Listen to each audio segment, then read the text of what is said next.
Okay, we're going to have a look at how I installed a digital readout on my King mill. And the first thing we're going to do is remove that front panel so you can see what's going on.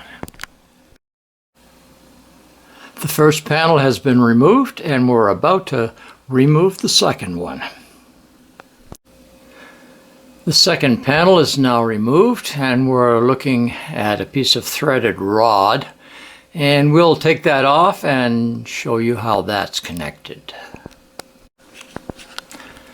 Now you can see that there's a L-shaped bracket here. I'm moving it up and down. You can't see the L on it because it's connected to the digital readout.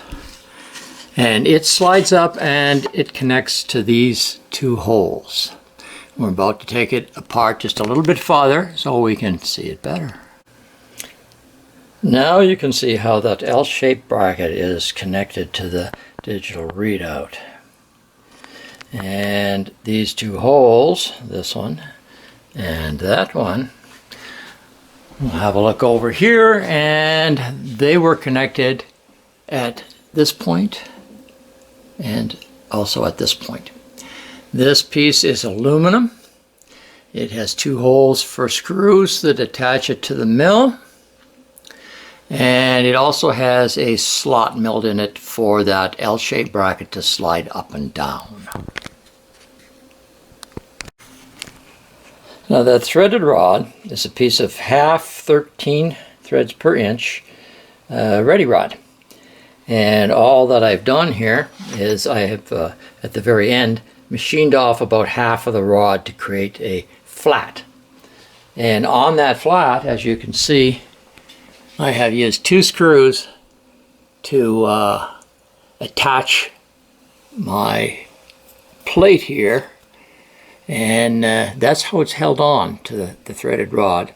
The threaded rod just comes down and attaches in the same way that the original piece of rod attached down here.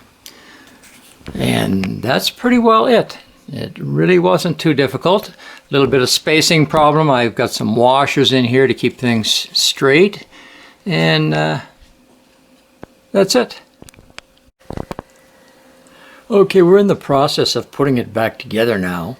And I thought I would point out that the excess wire was stored between the two panels, this panel and the one back here. And I drilled a hole here and also cut a slice across so that I could feed the wire over to the hole. And I have kind of a rubber grommet here to just prevent the wire from rubbing on the edge of the metal and fraying it. So we just have to reinstall this panel and we're all ready to go.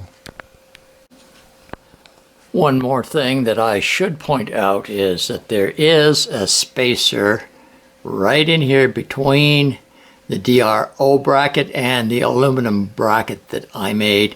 I needed to hold it off just a little bit to provide clearance here for it to slide without running into the homemade bracket. And other than that, they make it easy by putting magnets on the back of this for you. It ships just like that and it sticks nicely on there. And so you have it. That's how I did it. If you'd like to be notified of other new modifications, please click on the subscribe button. Thanks for watching.